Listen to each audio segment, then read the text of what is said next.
हवलदार से लेकर सिपाही, इंस्पेक्टर से लेकर थानेदार और डीएम से लेकर सीएम पीएम तक कोई तो बताएगा ना भाई साहब कि किसकी जिम्मेदारी थी, किसकी वजह से इतने सारे लोग काल की गाल में समा गए। भीड़ बहुत ज्यादा है।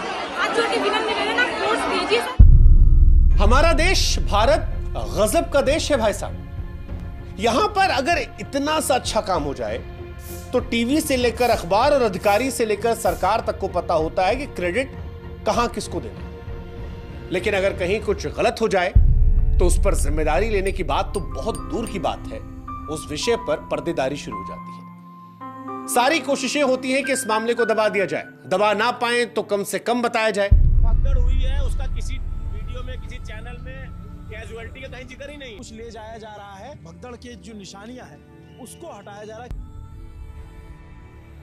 लावारिस है, इसका मतलब ये लोग कहां चले गए। और यही सब कुछ महाकुंभ की भगदड़ के मामले में भी हो रहा है। बेहिसाब भीड़ कैसे एक जगह पर जमा हुई, इसकी किसी की जिम्मेदारी नहीं है। भीड़ क्यों नहीं मैनेज हुई, किसी की जिम्मेदारी नहीं है। भीड़ के कई लोग बैरिकेड के पास क्यों सो गए, किसी की जिम्मेदारी नहीं है। भीड़ से ही लोग बैरिकेड फांदने लगे, उसका कोई जिम्मेदार नहीं है।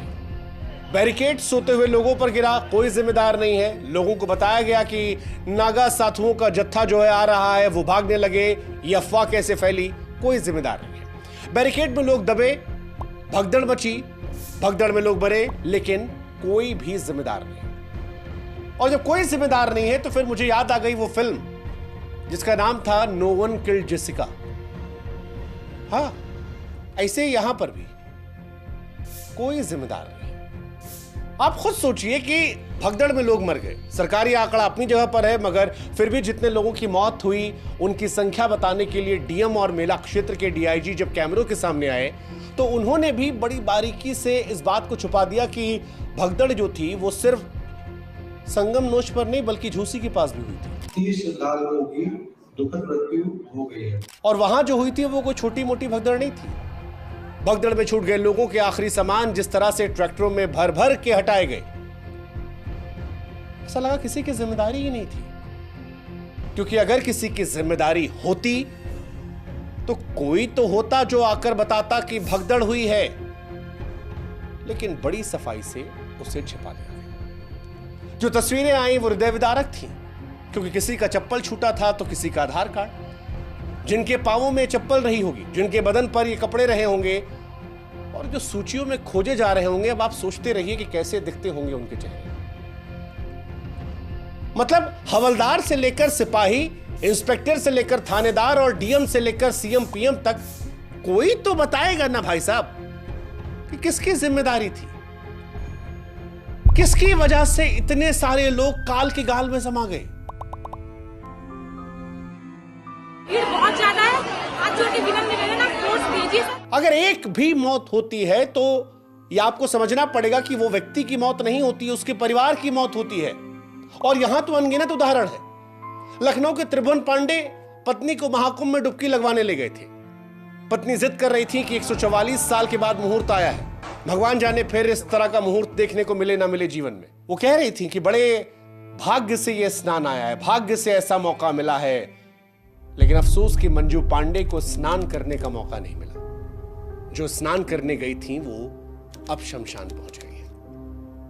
अनगिनत कहानियां हैं। कोई अपनी मां को तलाश रहा है, कोई भाई को, कोई अब बाप अपने बेटे को, तो कोई बेटा अपने पिता को। हर तरफ बदहवासी छाई थी। लेकिन सवाल फिर वही बरकरार है कि भाई साहब जिम्मेदार कौन है? कम से कम कागज पर अब तक किसी का नाम नहीं है।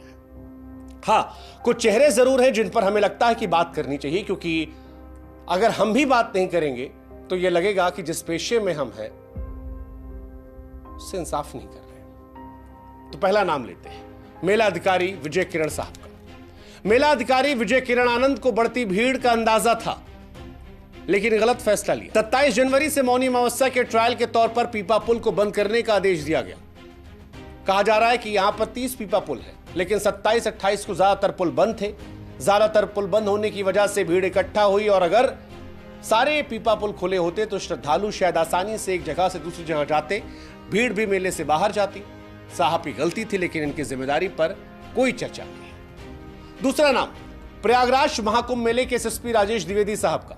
संगम नोज इलाके में भीड़ न बढ़ने देने की जो जिम्मेदारी थी वो इन्हीं जनाब की थी। मौनी अमावस्या के मौके पर अमृत स्नान के दौरान साधुओं को स्नान कराने का इंतजाम भी इन्हीं के जिम्मे था। 27 जनवरी से बढ़ती भीड़ देखने के बावजूद द्विवेदी साहब ने 29 जनवरी के लिए संगम नोज पर भीड़ को मैनेज नहीं किया, लेकिन इन पर भी अब तक कोई जिम्मेदारी नहीं दी है। तीसरे अफसर जिनकी मैं बात कर रहा हूं उनका नाम है कमिश्नर विजय विश्वास पंत। 8 जनवरी की देर रात संगम नोज पर कमिश्नर विजय विश्वास पंत उन लोगों को चेतावनी दे रहे थे। वीडियो वायरल हुआ था, जो सोवत है खोवत है। सभी श्रद्धालु सुन लें, यहाँ लेटे रहने से कोई फायदा नहीं है। जो सोवत है सो खोवत है। उठिए उठिए, स्नान करिए। लेकिन सवाल अब यह उठ रहा है कि अगर प्रशासन को भीड़ बढ़ने का अंदाजा हो गया था तो फिर इंतजाम दुरुस्त करने, फोर्स बढ़ाकर भीड़ को नियंत्रण करने और आने जाने के रास्तों को कंट्रोल करने के लिए माइक का ऐलान क्यों हो रहा था? यहां पर इंतजाम क्यों नहीं थे? क्यों नहीं इन्होंने एसएसपी राजेश द्विवेदी से बात की?